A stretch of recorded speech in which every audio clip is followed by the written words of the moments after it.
Мына бул биркаларды Эркиндик бульварынан көрдүңүзбү? Аларды кыюу үчүн орнотуштуба? Жок, бир да бак кыйылбайт. Эмне үчүн бул номерлер керек экенин Баарын айтып берем.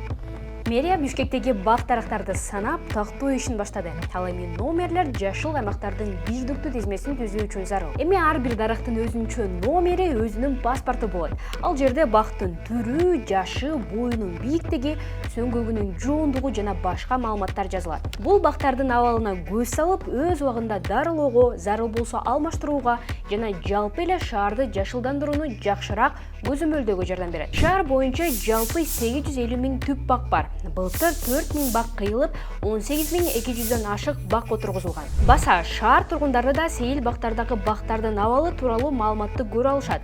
Мэриянын айтымында бактардын электрондук картасы Мой город тиркемесинде же мэриянын сайтында жайгаштырылат. Ал эми Эркиндик бульвары эмне болот? Ал дагы Абдымомунов көчөсүнөн баштап Жибек жолуна чейинки бөлүгү сыяктуу толук жаңыланат. Быйыл болсо биз майдачу жумуштарды бүтүрөбүз. Бул арыктарды орнотуу боюнча кээ бир жерлерде биз брусчатканы түздөбүз. Мореки жерди биз былтыр жасалды. Карап коюңуз, кандай газондор. Бул жаңы газондор.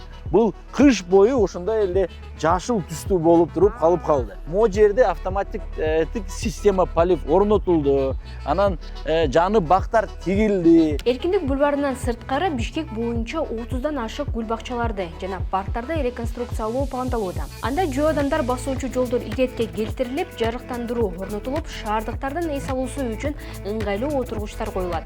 Келгиле, Бишкектин парктары менен гүл бакчаларына эмнелер болоруна чогуу көз салалы. Ал эми мэриянын бул пландары боюнча сиз кандай ойлойсуз? Пикир калтыра кетиңиз.